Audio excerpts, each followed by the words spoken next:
용서해야겠다. 이제 자기는 이제 용서를 해요. 그래서 그 사람을 용서하려고 감옥에 면회를 갑니다. 그런데 그 감옥에 자기 아들을 죽인 살인범이 뭐라고 이야기해요?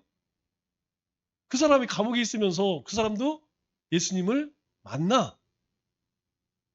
교회에도 이제 막 교회 와서 전도하니까 자기도 이제 죄를 졌으니까. 그런데 그 전도회한테 뭐라 그러냐면 자기가 사람을 아기를 죽인 것에 대해서 너무너무 그래서 하나님 앞에 회개해서 하나님께 용서를 받아서 평안을 얻었습니다. 전도연에게 그 얘기를 하는 거예요. 전도연이가 엄마가 살인범을 용서하려고 이제 갔는데 살인범이 먼저 뭐라고 이야기냐면 자기가 지은 죄에 대해서 하나님께 용서를 받아서 제가 감옥에 있지만 평안함을 누리고 있습니다. 이러고 앉아 있는 거예요.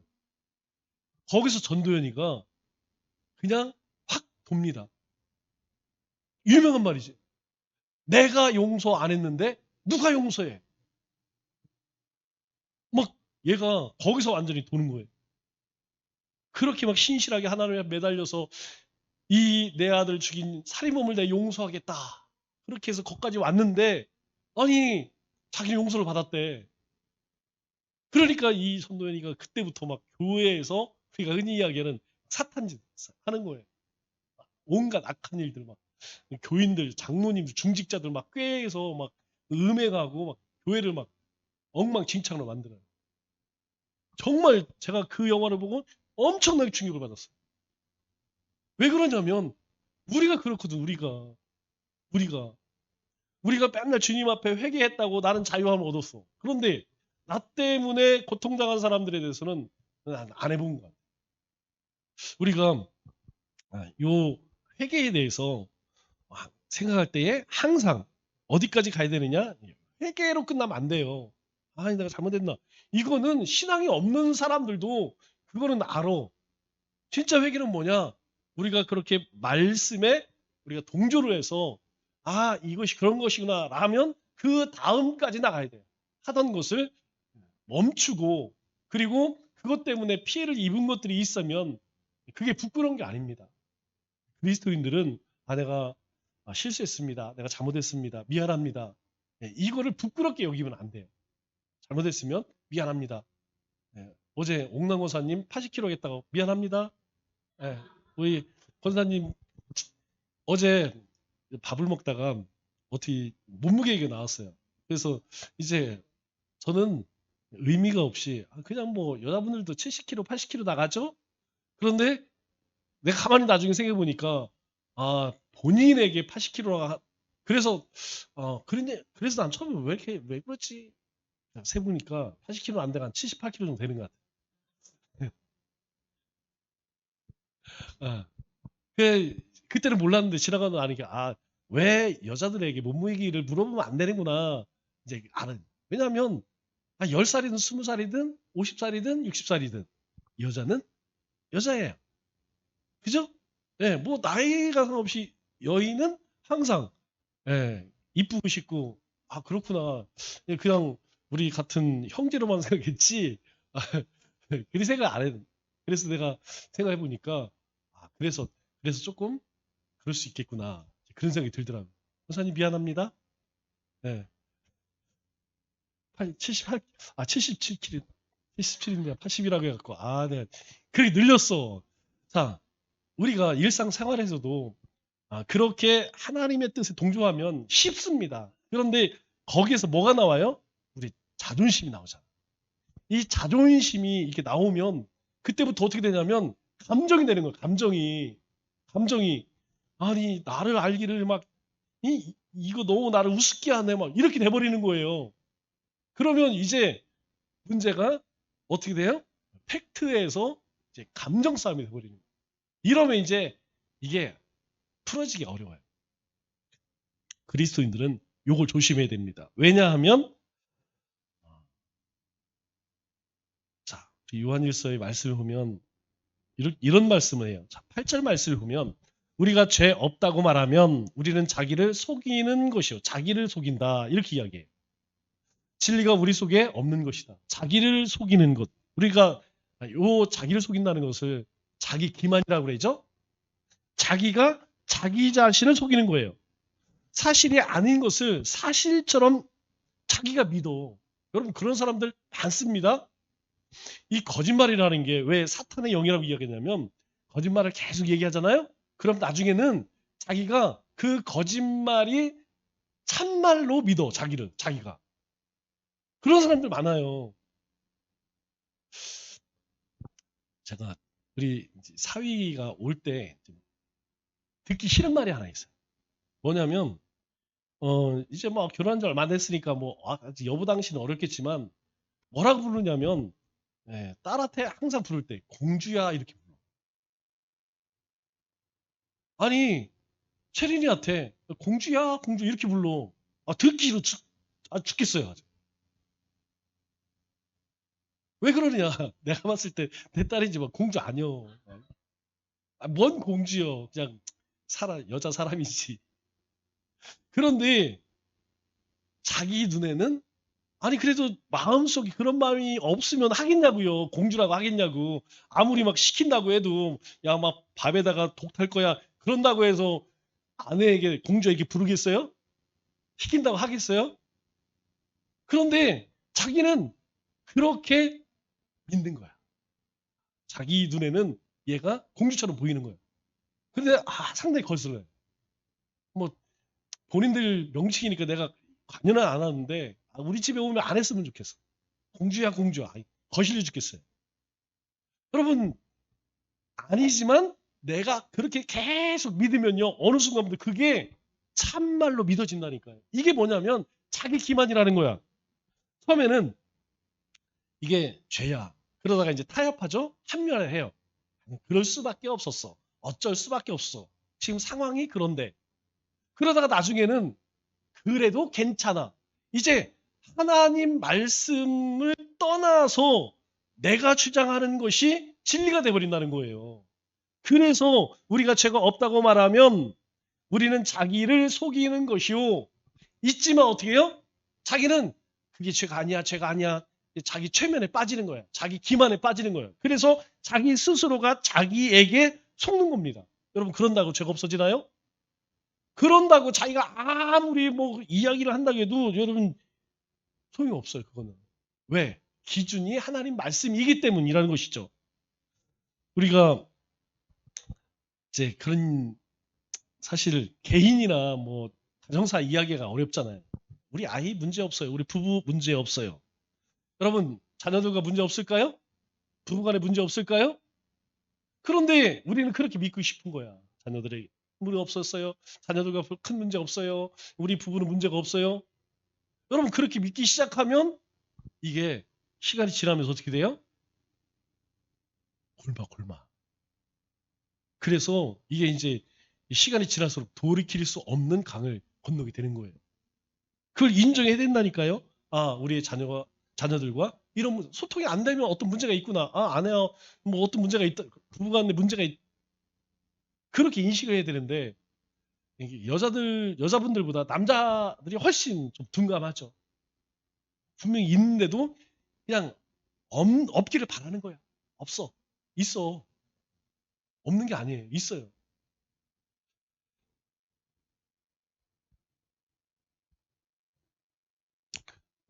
중요한 건 뭐냐면 자기만 인식을 못한다는 거죠. 나만 인식을 못하는 것이지 그 문제, 그것은 사라지지 않는다는 것입니다. 그렇기 때문에 우리가 이 회개와 그리고 후회 그리고 감정 이것을 좀 잘 분별할 수 있어야 돼요. 자, 그런데 하나님께서 우리에게 자백을 말씀하시며 회개를 말씀하시면서 우리에게 이렇게 말씀하시죠. 9절에 보면 자백하면 하나님이 신실하시고 의로운 분이시기 때문에 두 가지를 우리에게 약속하세요. 우리가 하나님 앞에 이렇게 죄에 대해 고백하고 그 죄를 돌이키면 첫 번째 우리 죄를 용서하시고 모든 불의에서 깨끗하게 하실 것이다. 이렇게 말씀해요. 그러니까 하나님께서 우리가 지은 죄에 대해서 고백하면 그분에게 자백만 하면 인정만 하면 하나님은 다 용서하시고 그 죄를 반복하지 않도록 하신다. 이렇게 우리에게 약속합니다. 그러면 우리가 이런 걸 뭐라고 그래요? 따놓은 방상이라고 그랬잖아요. 이미 하나님이 약속이 주어졌어. 주 예수를 믿으라. 그럼 구원을 얻는 거예요. 우리가 주님을 믿으면 하나님께서 우리에게 구원을 약속하셨어. 그건 선물이라고 말씀해요. 마찬가지라는 거예요. 우리가 어떤 죄를 지었으면 하나님, 그리고 하나님 앞에 자백하고 회개하면 하나님의 약속은 뭐예요? 용서하시고 깨끗하게 해 주실 것이다. 하나님께서 기억하지 않는다는 거예요. 그런데 내가 회개하지 않으면, 역으로 이야기하면 용서하지 않으시고 깨끗하게 해주지 않을 것, 이렇게 이야기하죠. 그러면 우리가 불의한 사람이, 부정한 사람이 하나님 앞에 설 수 있을까요? 하나님 나라에 갈 수 있을까요? 없다는 것이에요. 우리에게 하나님께서 주신 이 구원의 은혜 안에는 이 회개의 은혜도 함께 있다는 것입니다. 이것은 하나님의 사람만 할 수 있는 거예요. 하나님이 우리 가운데 있는 사람만이 하나님 앞에 고백하고 그렇게 살아갈 수 있는 겁니다. 세상 사람들은 후회해요. 감정적으로 괴로울 수 있어요. 그러나 그들은 또다시 그 생활을 반복하고 계속 죽는 데까지 반복하다가 하나님 앞 심판대 앞에 설 수밖에 없는 것이죠. 자, 그렇기 때문에 우리가 회개에서 중요한 몇 가지가 있어요. 첫째는 하나님께 동의하는 것. 이게 중요합니다. 우리가 나는 아니야. 그건 우리 생각이에요. 왜 성경을 여러분들에게 묵상하십시오, 성경을 읽으십시오 자꾸 이야기하는지 아세요? 성경을 읽으면요 동의할 수밖에 없어요. 아, 내가 그렇구나. 내가 다양한 환경 가운데에서 어떤 사람들이 순종하고 어떤 사람이 불순종했는지 성경에는 수많은 상황과 여건 속에서의 사건들이 있기 때문에 그 사건들을 우리가 쭉 이렇게 읽다 보면 내가 보여져요. 내가 보여져. 어제는 룻기를 읽는데 눈물이 나더라고요. 여러분 룻기는 우리 강의도 했었잖아요. 수요 예배 때 했었잖아요. 그런데 그 룻기를 1장부터 4장까지 한 번에 싹 읽으면서 하나님께서 정말 이 룻이라고 하는 여인을 이렇게 축복하시는구나. 이 나오미를 이 나라라고 부를 수밖에 없는 인생을 하나님께서 이렇게 축복하시고 인도하시는구나. 그래서 결국 메시아의 그런 조상이 되게 하시잖아요. 이게 하나님의 은혜가 아니면 여러분 그걸 어떻게 설명하겠어요? 그냥 다 우연이잖아요. 돌아왔어. 어머님 있는 그 하나님을 나도 섬기겠습니다 하고 왔는데 하나님께서 우연하게 보아스 어, 땅에 가게 하시고 거기서 이삭을 죽게 하시고 그 사람을 만나게 하고 그 사람이 기업 물을 자 되게 하시고 그냥 다 우연이야. 다 우연. 확률을 따지면 뭐 그렇게 될 확률이 별로 없어요. 그런데 하나님께서 그렇게 가시는 거예요. 하나님께서 그렇게 은혜를 베푸셔서 룻의 인생을 풍성하게 하시는 것이죠. 자, 그렇기 때문에 우리가 성경 말씀을 읽을 때에 하나님께 동의하는 게 중요합니다. 하나님, 제가 룻 같은 인생입니다. 하나님의 은혜로 여기까지 사는 인생입니다. 동의해야 돼요. 자, 그래서 우리가 말씀을 공부를 하든지 읽든지 묵상하든지 해야 됩니다. 그리고 하나님 말씀의 거울로 나를 볼 수 있어요. 여러분 성경 읽는 것 자체는 중요하지 않습니다. 성경책 들고 다니는 것 자체는 중요하지 않아요. 성경책을 읽어서 그 속에서 하나님이 나에게 뭐라 말씀하시는지 그 속에서 나를 볼 수 있어야 돼. 아, 내가 이런 놈이었구나. 내가 이런 은혜를 받았구나. 이게 그래야 내가 고쳐지고 어떻게 해요? 가장 중요한 관계가 회복됩니다. 하나님과의 관계가 회복이 되면 여러분 나머지들은 큰 문제가 안 돼요. 우리가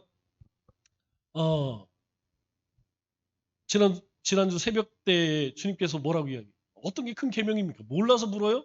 그래도 예수님이 가르쳐 주잖아요.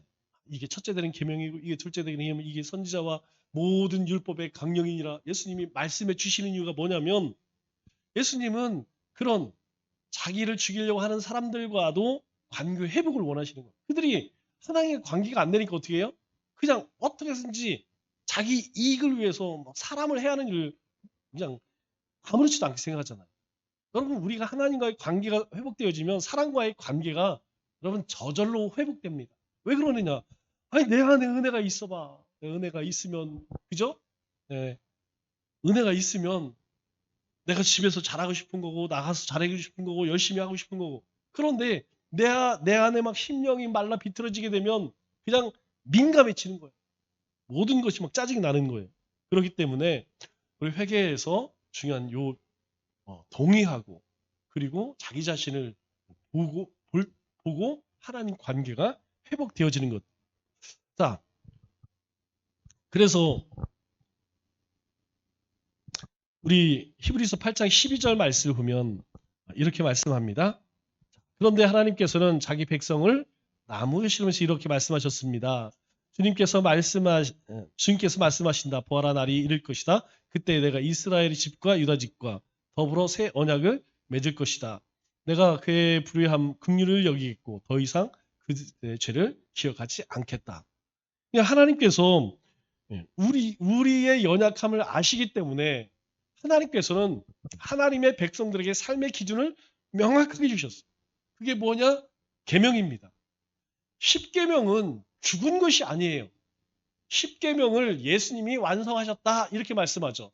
그 말의 의미는 뭐냐? 예수님 오시기 전에 하나님의 백성으로 어떻게 살아가야 하느냐? 우리가 계명을 지켜서 하나님 백성 되는 것이 아니고 하나님의 백성이기 때문에 이스라엘 백성들에게 이걸 주신 거예요. 너희가 그렇게 살면 열방 사람들이 보고 저 사람들은 우리하고 사는 것이 전혀 다르구나. 그걸 깨닫게 하기 위함이라는 것이죠. 그런데 문제는 무엇이냐면 여러분 이스라엘 백성들이 그렇게 했나요? 못했어요. 아니 할 능력이 없었죠. 그래서 하나님께서 이 예레미야에게 말씀을 주십니다.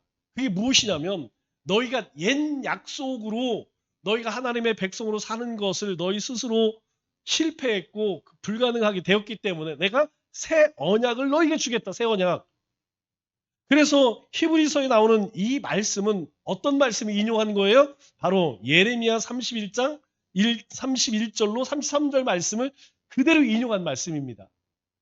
이 말씀은 지지난주 주일날 설교했던 말씀이에요.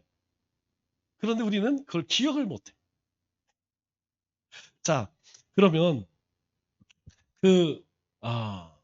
예레미야 선지자를 통해서 하나님께서 우리에게 뭘 약속하냐면 그때가 오면 그때가 누구예요? 이 땅에 그리스도가 오면 너에게 약속했던 메시아가 오면 이스라엘 가문과 유다 가문에 새 언약을 세우겠다. 새 언약. 이걸 뭐라고 이야기해요? 우리가 신약이라고 이야기하죠. 그래서 옛날 약속을 우리가 구약은 하나님의 백성으로부터 어떻게 살아야 되느냐. 너희가 율법을 잘 지키면 내 백성이 되고 내가 너의 하나님이 되리라.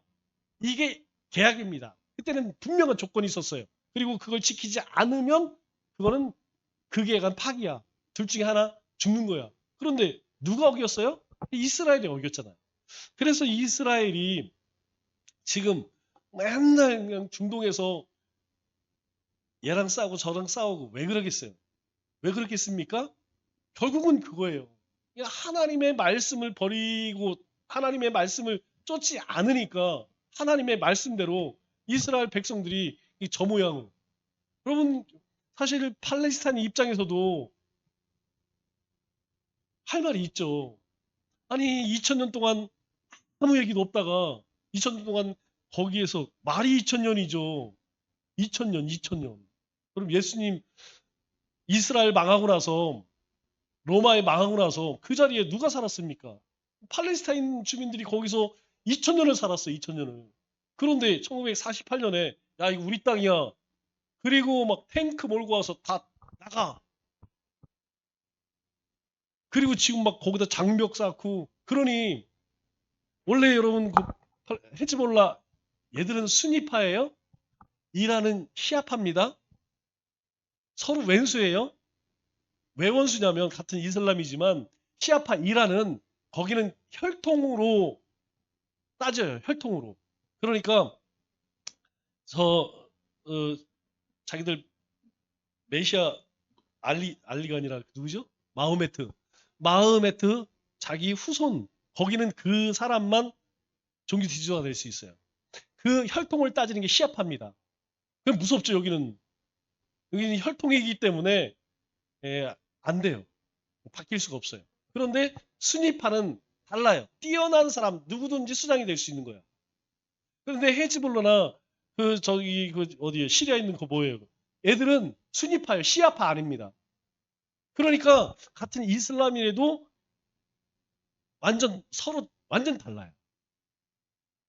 그런데 도와주잖아요. 이란이 그 테러 단체들한테 그 이스라엘 테러 단체 계속 지원해 주나. 왜 지원해 주겠어요? 지원해 주는 하나예요. 이스라엘이 꼴보기 싫으니. 지금 아랍에미레이트즈 EUA라고 하나요? 거기에 어제도 보니까 그 기름 저장소에 이란에서 미사일 쏴갖고 왔느냐 불바다를 만들었다. 그런데 군사력으로 이 아랍에미레이트가 이 적응이 밀리지가 않아요. 우리나라에서 청투 방어미사일 막 얼마 전에 실어간 그 나라. 이거 왜 그런지 아세요? 왜 공격을 안 하느냐? 거기는 시아파입니다. 같은 시아파예요. 그래서 이란이 지금 열받아갖고 막 미사일 쏜다고 해서 니들 그래? 이렇게 싸워버리게 되면 이건 이제 심각한 문제가 되는 거야. 그러니까 그렇게 두드려 맞아도 이 아랍에미리트가 그냥 가만히 참는 거예요. 말을 못하는 거예요. 왜냐? 예, 이 시아파의 제일 종주국이 어디냐면 이란입니다.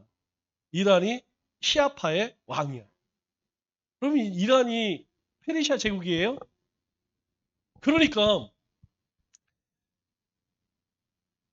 알렉산더 대왕도 징기스칸도 잠깐 와서 정복을 했지만 여러분 그 땅을 못 얻습니다. 우리 중동의 수많은 나라들이 흥망성쇠이지만 유일하게 정복을 못하는 나라가 이란이에요. 이란을 만만히 볼 수가 없는 나라입니다. 기질도 그렇고 이 종교도 그렇고 지리적으로도 여기 들어가면 무덤이 나올 수가 없어요. 그 옆에가 다 탄탄탄이죠. 아프가니스탄, 파키스탄. 여기는 들어가면 왜냐하면 지형 자체가 뭐 이렇게 쉽게 그런데 이제 우리가 뭐 전쟁사를 좀 공부하면 알겠지만 여러분 그 이란이나 아프가니스탄 여기보다 더 어려운 데가 어딘지 아세요? 한국입니다. 우리가 볼 때는 에이 그냥 불바다 만들어. 불바다는 만들 수 있겠죠. 막 쏴서 불바다 만들어.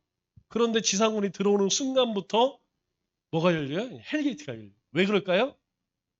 바로 여러분 이 전쟁을 그냥 개할지나 막 산에서 하면 금방 되지. 그런데 우리나라 도시는 다 뭐 있어요? 아파트 빌딩 있습니다. 시가전이 얼마나 무서우냐면 여러분 시가전은 끝나지가 않아요. 끝날 수가 없습니다. 이 건물 하나하나를 다 폭파하지 않고는 건물 하나하나를 다 점령하지 않고는 절대 이길 수 없는 우리가 보통 제로섬 게임이라고 하죠. 이겨봐 이긴 게 아니야. 그냥 저쪽에서 무슨 뭘 쏘고 해서 뭐 그렇게 할 수는 있어요. 그러나 지상군이 들어와서 이 대한민국의 이 도시들을 점령할 수 있느냐? 현실적으로 군사 전문가들은 불가능합니다. 안 됩니다. 지금 아프가니스탄, 파키스탄, 소련도 들어왔었고 미국도 들어갔었잖아요. 다 10년, 20년 만에 그냥 다 실패하고 다 나갔어요. 왜냐면 안 돼. 아니 거기 뭐 아무것도 없는 그런 것도 어려운데 쉽지가 않습니다. 뭐 얘기해야 되지? 네. 자, 그러면 우리가 이 새 언약 안에 하나님의 언약 세 가지가 숨겨져 있어요. 자, 첫 번째는 뭐 얘기하냐면, 자, 내가 첫 번째 이야기하는 것은 새 언약은 이전에는 어디에 줬어요? 돌판에 줬죠? 돌판에 하나님께서 직접 새겨서 줬어요. 하나님이 새겨서 이제 모세가 들고 내려왔죠. 그래서 너희가 하나님 사랑은 1번, 2번, 3번, 4번 이거 하는 것이 하나님 사랑이고 5번부터 10번까지 하는 것이 이웃 사랑이다. 너희가 이것을 절대 잊지 말고 계명을 잘 지켜라. 근데 안 됐어. 그래서 하나님께서 예배를 통하여서 첫 번째 하나님이 주신 새 약속, 새 계명은 어디 주신다는 거예요? 우리의 마음판에 주신다는 거예요. 우리의 돌판은 잊어버릴 수 있지만 우리의 마음판에 있는 것은 잊지 않는다는 것이죠. 자, 두 번째는 모든 사람들이 알게 될 것이다. 두 번째로는 모든 사람들이 하나님을 알게 된다는 거예요. 나는 예수 없다. 예수를 안 믿을 수는 있지만 예수 존재 자체를 믿지 않는 사람들, 제가 늘 말씀드리죠. 아니 2026년 우리가 연호를 쓰고 있잖아요. 2026년이 뭐야? 예수님이 온 지 2026년 됐다는 거 아니에요. 그런데 이거 모르는 사람 엄청 많습니다. 안 믿는 사람들에게 아니 예수 믿으세요. 예수가 어디 있어? 그러죠? 아니 예수는 실존 인물이잖아요. 이야기를 하면 안 받아들여. 여러분 예수님은 모든 사람들이 다 알 것이고 예수님이 다시 오실 때에도 몰래 오는 거예요. 그때는 모르지만 오실 때에 전 세계 모든 사람들이 다 알게 하신다는 거예요. 자, 세 번째로는 뭐라고 말씀하시냐면 죄를 용서하고 기억하지 않는다. 여러분 신약의 세 가지 약속입니다. 그건 예레미야 선지자를 통하여서 우리에게 말씀하셨고 예수님을 통하여서 이루신 거예요. 그러니까 하나님의 은혜로 우리가 구원 얻었다는 것은 우리 안에 하나님의 말씀이 살아있다는 거예요. 하나님 말씀이 살아있으니까 우리는 그 말씀을 쫓아 살아가려고 하죠. 그것을 성령님께서 도우시고 인도하시죠. 그리고 우리는 하나님의 뜻이 하나님의 진리가 어디 있는지 알아요. 우리가 깜빡 잊어버리고 정신없이 살아서 그렇기는 하지만 그럼 우리 하나님의 말씀 압니다. 하나님 뜻이 뭔지 압니다. 자, 이것이 신약의 세 가지 약속이 예레미야 선지자를 통해서 우리에게 주신 약속입니다.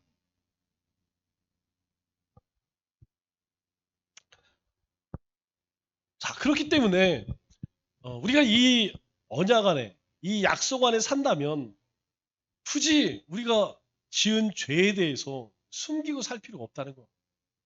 빨리 하면 좋습니다. 내가 딱 느끼는 순간 성령님께서 말씀이 나에게 말씀하는 순간 그때 돌이키면 가장 쉽고 이제 생각이 나면 바로 내가 알면서도 그것을 자꾸 무시하잖아요. 신앙생활이 안 돼요. 이게 제 경험인데 이 우리 안에 죄의 모습이 있으면요. 예배가 안 됩니다. 기도가 안 됩니다. 그리고 사랑 관계가 안 돼요. 다 뒤틀리게 돼 있어요. 그렇기 때문에 내가 성령님께서 나에게 말씀하시는 순간 말씀이 나에게 깨닫게 하는 순간 그때 얼른 돌이키면 거기서 끝납니다. 그러나 그것을 묻어두면 여러분 어떻게 돼요? 그게 결국 내 신앙생활, 내 삶을 발목을 잡습니다. 말씀을 정리하겠습니다. 자, 회개는 같이 읽겠습니다. 시작. 회개는 하나님께 전적으로 동의하는 것이다. 회개는 하나님께 나의 죄를 자백하는 것이다. 나는 죄에 대해 후회하는가 회개하는가. 여러분 후회하면 안 됩니다.